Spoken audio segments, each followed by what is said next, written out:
ശ്രീ പഴകുളം മധു.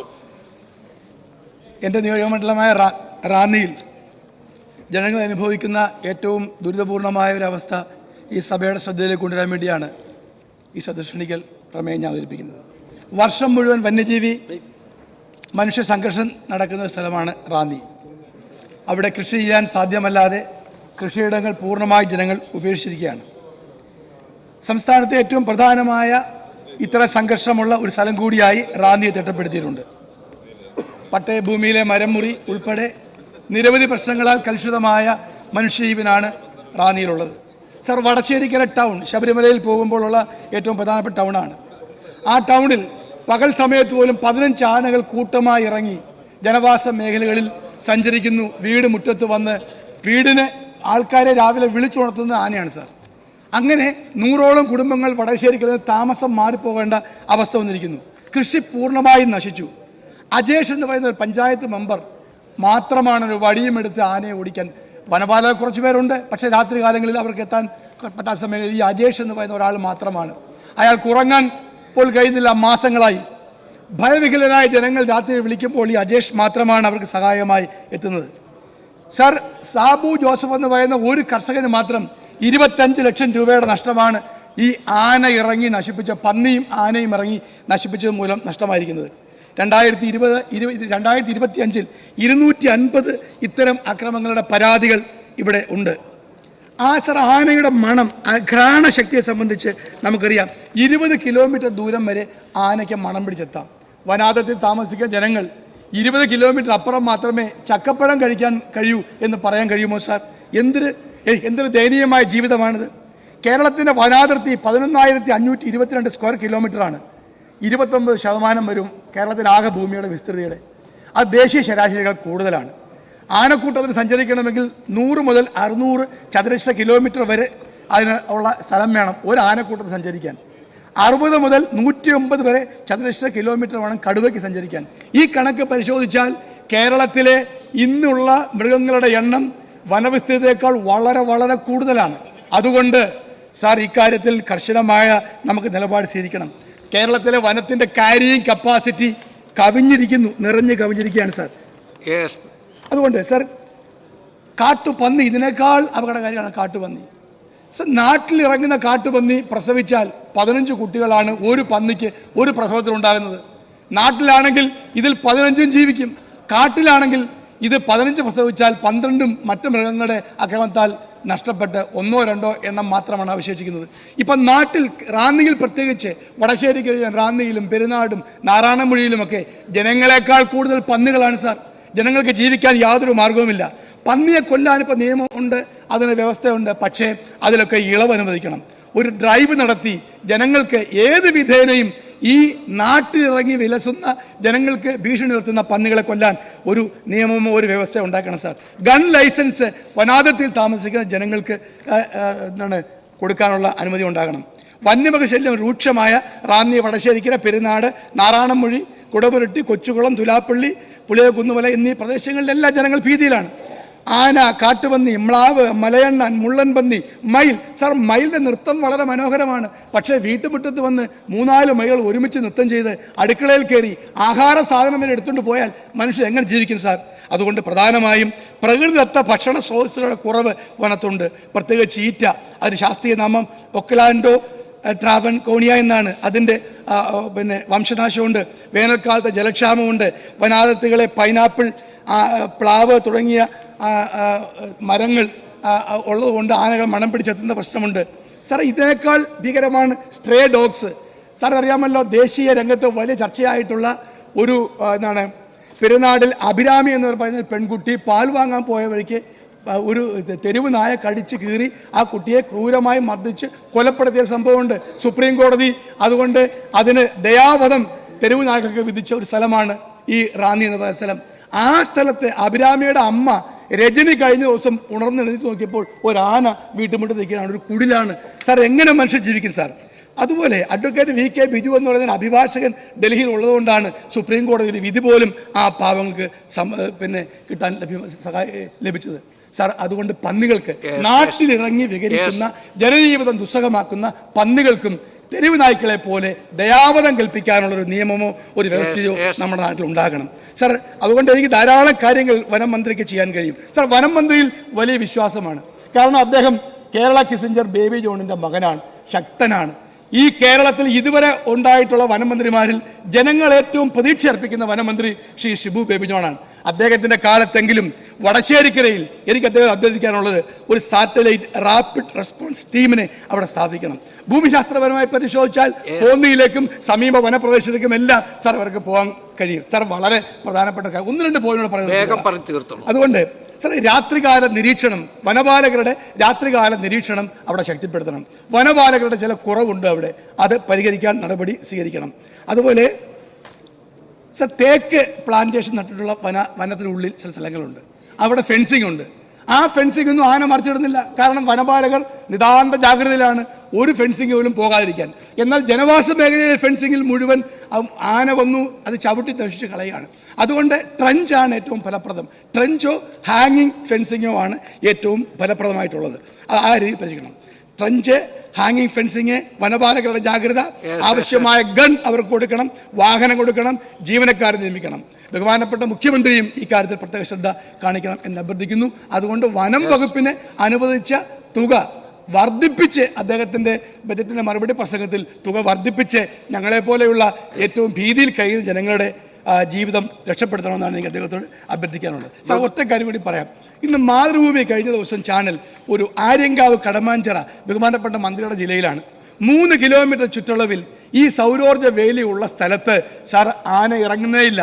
ജനങ്ങളുടെ ജാഗ്രത, ഉദ്യോഗസ്ഥന്മാരുടെ ജാഗ്രത, അതുമാത്രമല്ല ആ വനാതിർത്തിയിലെ റോഡുകളിൽ കാട് വെട്ടാൻ അവിടെ ശക്തമായ നടപടി സ്വീകരിക്കുന്നു. അതുകൊണ്ട് ബഹുമാനപ്പെട്ട വനംവകുപ്പ് മന്ത്രി വനാതിർത്തിയിലെ റോഡുകളിലെങ്കിലും ഭീകരമാംവിധം കാട് വളർന്നിരിക്കുകയാണ്.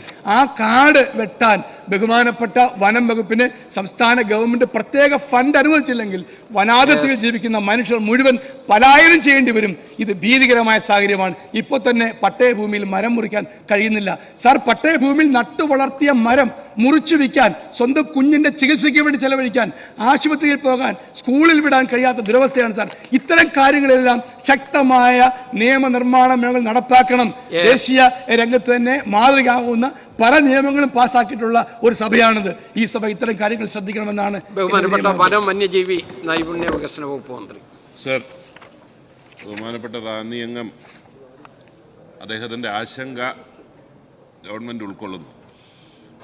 പക്ഷേ ഞാൻ പരിശോധിച്ചപ്പോൾ കേരളത്തിൻ്റെ സ്ഫോടനാത്മകമായ അന്തരീക്ഷത്തിൽ താരതമ്യേന ശല്യം കുറവുള്ളത് റാന്നി ആണ്. കുറേ അധികം പ്രതിരോധ പ്രവർത്തനങ്ങൾ നടന്നിട്ടുള്ളത് റാന്നിയിലാണ് സർ. സാർ, അവിടെ 38.35 കിലോമീറ്റർ സോളാർ ഫെൻസ് ഇതിനോട് ഉണ്ട്. RRT കേരളത്തിലാകെ 73 വനാതിർത്തി പങ്കിടുന്ന മണ്ഡലങ്ങളുള്ളതിൽ 28 RRT ഉള്ളായിരുന്നു സർ. അതിലൊന്ന് റാന്നിയിലാണ്. 24 മണിക്കൂറും പ്രവർത്തിക്കുന്ന RRT ആണ്.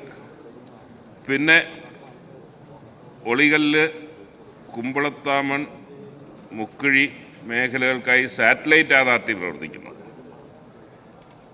സ്പെഷ്യൽ ടാസ്ക് ഫോഴ്സിനെ നിയോഗിക്കാറുണ്ട് സർ. ഇതെല്ലാമാണെങ്കിലും അദ്ദേഹം ഉന്നയിച്ച വളരെ പ്രസക്തമായ ഒരുപാട് വിഷയങ്ങൾ ഉന്നയിച്ചു. അത് തുടർന്നുള്ള ദിവസങ്ങളിൽ ഈ ശ്രദ്ധ ക്ഷണിക്കലിന് മറുപടിയായിട്ട് അതിലേക്കെല്ലാം ഞാൻ കടക്കുന്നില്ല സർ. കേരളത്തിൻ്റെ ദേശീയപാത കാസർഗോഡ് നിന്ന് തിരുവനന്തപുരം വരെ പരിശോധിക്കുകയാണെങ്കിൽ 600 കിലോമീറ്റർ. കേരളത്തിൻ്റെ വനാതിർത്തി മൊത്തം 11,000 ഇഷ്ടം കിലോമീറ്ററുമാണ്. കേരളത്തിൻ്റെ ഉള്ളിൽ നിൽക്കുന്നത് 6,000 ഇഷ്ടം കിലോമീറ്റർ.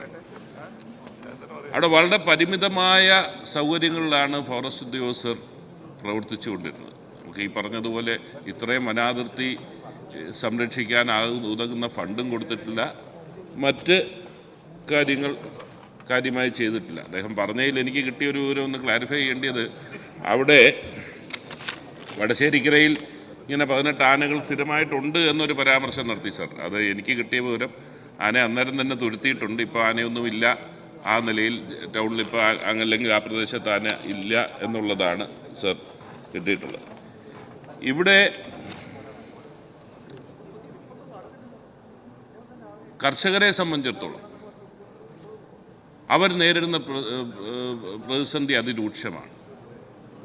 പക്ഷേ നമുക്ക് ഒരു പുതിയ നയം, ഫോറസ്റ്റ് ഡിപ്പാർട്ട്മെൻറ്റ് കർഷകൻ്റെ ശത്രുവല്ല, കർഷകൻ്റെ സഹകരണത്തോടുകൂടി ഈ കാര്യങ്ങളെല്ലാം നടപ്പിലാക്കുന്നു. ഇപ്പം ഈ 37 കിലോമീറ്റർ സോളാർ ഫെൻസ് ഇട്ടിട്ടുണ്ട്. കേരളത്തിലാകെ 2000 കിലോമീറ്റർ സോളാർ ഫെൻസ് ഇട്ടിട്ടുണ്ട്. പലപ്പോഴും എന്താണ് സാർ പറ്റുന്നത്, ഈ പറഞ്ഞതുപോലെ പരിമിതമായ സൗകര്യങ്ങളിൽ നിന്ന് പ്രവർത്തിച്ചിരുന്ന ഫോറസ്റ്റിൻ്റെ ഉദ്യോഗസ്ഥരെ സംബന്ധിച്ചിടത്തോളം ഈ 2000 കിലോമീറ്ററിൻ്റെ മെയിൻ്റനൻസ്, സോളാർ ഫെൻസിൻ്റെ മെയിൻ്റനൻസ് നടത്താൻ അസാധ്യമായിട്ടുള്ള സാഹചര്യങ്ങളുണ്ടായി. എല്ലാത്തിനും ഒരേ കുറ്റം പറഞ്ഞിട്ട് കാര്യമില്ല. അതുകൊണ്ട് പുതിയൊരു മോഡൽ അവിടെ നമുക്ക് സഹകരിച്ചുകൊണ്ട്, നമുക്കൊരു ഗുഡ് നെയ്ബർ ഉണ്ടെങ്കിൽ, നല്ല അയൽക്കാരനുണ്ടെങ്കിൽ, നമ്മൾ ഫോറസ്റ്റ് ഡിപ്പാർട്ട്മെൻറ്റ് അസറ്റ് ഇടുകയും പഞ്ചായത്തും നെയ്ബേഴ്സും എല്ലാവരും കൂടെ ചേർന്ന്, കർഷകനായിട്ടുള്ള നെയ്ബേഴ്സ് ചേർന്ന് അതിൻ്റെ മെയിൻ്റനൻസ് നടത്തുന്ന അടക്കമുള്ള കാര്യം. സാർ, ഞാനൊരു കാര്യം ചോദിക്കാൻ, നമുക്ക് 3 സംസ്ഥാനങ്ങളിൽ ചേരുന്ന ട്രൈ ജംഗ്ഷൻ ഉണ്ട്. നമ്മുടെ സംസ്ഥാനത്തെ കാര്യം മാത്രം നമ്മൾ നോക്കുമ്പോഴും ഈ വന്യമൃഗങ്ങൾ മറ്റ് സ്ഥലങ്ങളിലേക്ക് മാറുകയാണ്. നമ്മളുടെ ആളുകൾ ഈ സർവിലൻസിൽ നിന്ന് മാറിക്കഴിയുമ്പോൾ ഇതെല്ലാം വീണ്ടും തിരിച്ചും വരികയാണ്. അതുപോലുള്ള ക്രിട്ടിക്കൽ പോയിന്റ് ഐഡൻറ്റിഫൈ ചെയ്ത് നടപടിയെടുക്കുന്നതിനെക്കുറിച്ച് വളരെ വിശദമായി ആലോചിച്ചു. സർ, റാന്നിയിലെ വിഷയമായതുകൊണ്ടാണ് ഞാൻ അതിൻ്റെ വിശദാംശങ്ങളിലേക്ക് കടക്കാത്തത്. സർ, പ്രത്യേകിച്ച് ഈ പ്രശ്നമുള്ളത് വയനാട്ടിലാണ്. അതിരൂക്ഷമായ വിഷയമാണ്. വയനാട്ടിനെ സംബന്ധിച്ചിടത്തോളം സാർ, ഇതിനകം തന്നെ ക്യാരിയിങ് കപ്പാസിറ്റി, ആദ്യമായിട്ടാണ് ക്യാരിയിങ് കപ്പാസിറ്റി പഠിക്കാനുള്ള തീരുമാനം കൈക്കൊള്ളുകയും wildlife institute of India, Dehradun ആസ്പദമാക്കിയ വൈൽഡ് ലൈഫ് ഇൻസ്റ്റിറ്റ്യൂട്ട് ഓഫ് ഇന്ത്യയ്ക്ക് ചുമതലപ്പെടുത്തി അവർക്ക് കത്ത് നൽകി. നമുക്ക് ഇതിൻ്റെ പിന്നിൽ ഒരു ശാസ്ത്രീയ പഠനവും ഈ കാലത്ത് ഇല്ലായിരുന്നു എന്ന നിർഭാഗ്യകരമായ ഒരവസ്ഥയുണ്ട്. ഈ മൃഗങ്ങളുടെ എണ്ണപ്പെരുപ്പമാണോ, അതിനെക്കുറിച്ച് 2 കണക്കുകൾ സർക്കാരിൻ്റെ കയ്യിലുണ്ട്. ആനയുടെ എണ്ണം ക്രമാതീതമായി കൂടിയ ഒരു കണക്കുമുണ്ട്. ചോദിക്കുമ്പോൾ അത് കേന്ദ്രത്തിന് കൊടുക്കാൻ വേണ്ടിയായിരുന്നു അന്ന് തയ്യാറാക്കിയതെന്ന് പറഞ്ഞുകൊണ്ടുള്ള അതിൽ കുറവാണെന്ന് പറയുന്ന കണക്കുണ്ട്. സർ, ശാസ്ത്രീയമായ വിഷയങ്ങളെല്ലാം പഠിച്ചേ പറ്റൂ. അതോടൊപ്പം തന്നെ പന്നിയെ സംബന്ധിച്ചിടത്തോളം സർ, ഷെഡ്യൂൾ 2-ലാണ് അതുള്ളത്. കുരങ്ങ് അത് അടക്കം അദ്ദേഹം പറഞ്ഞു, വെള്ളക്കുരങ്ങ് ഷെഡ്യൂൾ 1-ലാണ്. അതിന് അതിൻ്റേതായിട്ടുള്ള പരിമിതിയുണ്ട്. ഈ കാട്ടുപന്നിയെ സംബന്ധിച്ചിടത്തോളം അത് സർക്കാരിനുള്ള ഇന്നത്തെ നിയമത്തിൽ നിന്നുകൊണ്ട് കാട്ടുപന്നിയെ അല്ലെങ്കിൽ പഞ്ചായത്ത് പ്രസിഡന്റ്മാരെ ഓണററി വൈൽഡ് ലൈഫ് വാർഡനായി പ്രഖ്യാപിക്കുകയും അവർക്ക് അധികാരം കൊടുക്കുകയും അവരുടെ കീഴിലുള്ള ഷാർപ്പ് ഷൂട്ടേഴ്സിനെ എൻലിസ്റ്റ് ചെയ്ത് അവർ വഴി ഈ പന്നിയെ കൊല്ലാൻ അതിനുള്ള ഒരു അനുമതി നമ്മൾ കൊടുത്തു. വലിയ ശല്യമാണ് സർ. കിട്ടിയിരിക്കുന്ന കണക്ക് വെച്ച് 50,000 കാട്ടുപന്നികളാണ് വനത്തിൻ്റെ പുറത്തുള്ളത്. സർ, അദ്ദേഹം സൂചിപ്പിച്ചതുപോലെ വനത്തിനകത്താണെങ്കിൽ ഇതിൻ്റെ ഒരു പ്രിഡേറ്റർ ഉണ്ട്. നാട്ടിലേക്ക് ഇറങ്ങുമ്പോൾ ഇനി പ്രിഡേറ്റർ ഇല്ല. ഇത് വല്ലാതെ എണ്ണം പെരുകുന്നു. അതുകൊണ്ട് തന്നെ അതിനെ കൊല്ലാനുള്ള ഒരു ഡ്രൈവ് തീരുമാനിച്ചിട്ടുണ്ട്. സർ, ഇതിൽ പല പഞ്ചായത്തുകളിലും മുൻകാലങ്ങളിൽ ഇതെല്ലാം ചെയ്തെങ്കിലും പല പഞ്ചായത്തുകളിലും ഒരു ഷൂട്ടർ പോലും ഇല്ല. സർ, പിന്നെ എങ്ങനെ ചെയ്യാനൊക്കും? അതുകൊണ്ട് ഞങ്ങൾ അതിനൂടെ അല്ലെങ്കിൽ ഇത് ഡിവൈഡ് ചെയ്ത് കൊടുത്ത് ഷൂട്ടർമാരില്ലാത്ത പഞ്ചായത്തുകളിൽ ഷൂട്ടർമാരെ പ്രൊവൈഡ് ചെയ്ത് നിലവിലുള്ള നിയമത്തിനുള്ളിൽ നിന്നുകൊണ്ട് ഇതിനെ കൊല്ലാനുള്ള ഒരു സ്പെഷ്യൽ ഡ്രൈവ് ആരംഭിച്ചിട്ടുണ്ട്. 15 മുതൽ ഈ മാസം 30 വരെ അതിൻ്റെ എല്ലാം റീലൊക്കേറ്റ് ചെയ്യുന്ന റീഡിസ്ട്രിബ്യൂട്ട് ചെയ്യുന്ന പ്രക്രിയയാണ്. അതിനുശേഷം ആ കാര്യങ്ങളുമായി ജൂലൈ ഓഗസ്റ്റിലായിട്ട് നമുക്ക് കുറേ അധികം മുന്നോട്ട് പോകാം. ഇതിനോടകം തന്നെ 15-ാം തീയതി മുതൽ ഇന്ന് വരെ ഏകദേശം 225 പന്നികളെ കൊന്നതായിട്ടാണ് എനിക്ക് കിട്ടിയിരിക്കുന്ന റിപ്പോർട്ട്. പിന്നെ അദ്ദേഹം മരത്തിൻ്റെതുമായി ബന്ധപ്പെട്ട് സർ, പട്ടയഭൂമിയുടെ വിഷയം ഫോറസ്റ്റിൻ്റെ അധികാരപരിധിയിൽ വരുന്നതല്ല. ബഹുമാനപ്പെട്ട റവന്യൂ മന്ത്രിയുമായി ചർച്ച ചെയ്ത് നിരവധി പരാതികളുള്ളതുകൊണ്ട് ആ വിഷയത്തെക്കുറിച്ച് നമുക്ക് ചർച്ച ചെയ്യാം. സർ, പിന്നെ അദ്ദേഹത്തിൻ്റെ ആവശ്യങ്ങൾ കണക്കിലെടുത്തുകൊണ്ട് ഈ വരും ദിവസങ്ങളിൽ തന്നെ, ഇപ്പം നിയമസഭാ സമ്മേളനമായതുകൊണ്ടാണ് അങ്ങോട്ട് സഞ്ചരിക്കാൻ പറ്റാതെ പോയത്, വരും ദിവസങ്ങളിൽ തന്നെ റാന്നിയിൽ ചെന്ന് റാന്നിയുടെ ആ പ്രദേശത്തിൻ്റെ ആ നിയോജകമണ്ഡലത്തിൻ്റെ പത്തനംതിട്ട ബാക്കിയുള്ള വിഷയങ്ങളെക്കുറിച്ച് ചർച്ച ചെയ്യാൻ ഞാൻ തന്നെ ചെല്ലുന്നതായിരിക്കും. അന്നേരം കൂടുതൽ പ്രശ്നങ്ങൾക്ക് അവിടെ പരിഹരിക്കാൻ പരിശ്രമിക്കുന്നതായിരിക്കും. ബഹുമാനപ്പെട്ട വനമന്ത്രിയുടെ മറുപടി സർ വളരെ ആവേശകരമാണ്. അദ്ദേഹം ഇത്തരം കാര്യങ്ങളിൽ ഗഗനമായി പഠിച്ചിരിക്കുന്നു. അദ്ദേഹം കാര്യക്ഷമമായി ഇടപെടൽ നടത്തുന്നു. പക്ഷെ അദ്ദേഹത്തിൻ്റെ കൂടി ആ പരിധിക്ക് പുറത്ത് നിൽക്കുന്ന, പ്രത്യേകിച്ച് ഇതിന് ആവശ്യമായിട്ടുള്ള ഫണ്ട്, ഇത്തരം അവർക്ക് ഗൺ കൊടുക്കുക, അവർക്ക് വാഹനം കൊടുക്കുക, അവർക്ക് ഓഫീസുകൾ കൊടുക്കുക, ഇത്തരം കാര്യങ്ങൾ ധാരാളം പ്രശ്നങ്ങളുണ്ട്. ഒന്ന് വെച്ച് wireless set, search light, torch, head lamp, drone, tranquilization അനുബന്ധ ഉപകരണങ്ങൾ, സുരക്ഷാ ഉപകരണങ്ങൾ, ഗംബൂട്ട്, വന്യജീവി നിയന്ത്രണ ഉപകരണങ്ങൾ, ബോക്സ് സൈറൺ, കമ്പ്യൂട്ടർ പ്രിൻ്റർ, ഇത്തരം കാര്യങ്ങൾക്ക് ആവശ്യമായിട്ടുള്ള ഫണ്ട് വനം വകുപ്പിന് ലഭ്യമാക്കിയെങ്കിൽ മാത്രമേ ഇത് സാധ്യമായുള്ളൂ. അദ്ദേഹം അവിടെ റാന്നി സന്ദർശിക്കും എന്ന് പറഞ്ഞത് ഞാൻ അദ്ദേഹത്തെ വളരെ സന്തോഷപൂർവ്വം സ്വാഗതം ചെയ്യുന്നു. വനത്തിൻ്റെ ക്യാരിയിങ് കപ്പാസിറ്റി സംബന്ധിച്ച് ശാസ്ത്രീയ പഠനം നടത്തി വന്യമൃഗസംഖ്യയും വനഭൂമിയും തമ്മിലുള്ള സന്തുലിതാവസ്ഥ വിലയിരുത്താൻ സർക്കാർ അടിയന്തര നടപടി സ്വീകരിക്കുമോ എന്ന ചോദ്യമാണ് എനിക്ക് അദ്ദേഹത്തോടുള്ളത്. ബഹുമാനപ്പെട്ട മന്ത്രി. സർ, ഞാൻ ആദ്യം പറഞ്ഞു ക്യാരിങ് കപ്പാസിറ്റി നടത്താൻ, പ്രത്യേകിച്ച് വയനാടാണ് ഏറ്റവും ഗവൺമെൻറ് ശ്രദ്ധയിൽപ്പെട്ട രൂക്ഷമായ പ്രതിസന്ധിയുള്ള മേഖല. ക്യാരിങ് കപ്പാസിറ്റി നടത്താനുള്ള തീരുമാനം എടുത്തു കഴിഞ്ഞിട്ടുണ്ട്. പിന്നെ അദ്ദേഹം സൂചിപ്പിച്ചതുപോലെ ഫണ്ടിൻ്റെ, സർ, ഈ ഗവൺമെൻറ്റാണ് ആദ്യമായിട്ട് ഈ സിസ്റ്റം 192 കോടി രൂപയാണ് വന്യമൃഗശല്യം നേരിടാൻ വേണ്ടി ബഡ്ജറ്റിൽ ബഹുമാനപ്പെട്ട മുഖ്യമന്ത്രി, ധനകാര്യമന്ത്രി പ്രഖ്യാപിച്ചത്. ഈ വർഷത്തെ പ്രവർത്തനങ്ങൾക്ക് അത് പര്യാപ്തമാകും. അത് വെച്ചുകൊണ്ട് എല്ലാ നവീകരണവും, കൂടുതൽ RRTകൾ രൂപീകരിക്കണം, എല്ലാ നവീകരണവും ഉണ്ടാകും. അതിനുവേണ്ടി ഇപ്പോൾ പര്യാപ്തമായ ഫണ്ട് ബഡ്ജറ്റിലുണ്ട് എന്നുകൂടി അറിയിക്കാൻ ഞാൻ ആഗ്രഹിക്കുകയാണ്, സാർ. Thank you.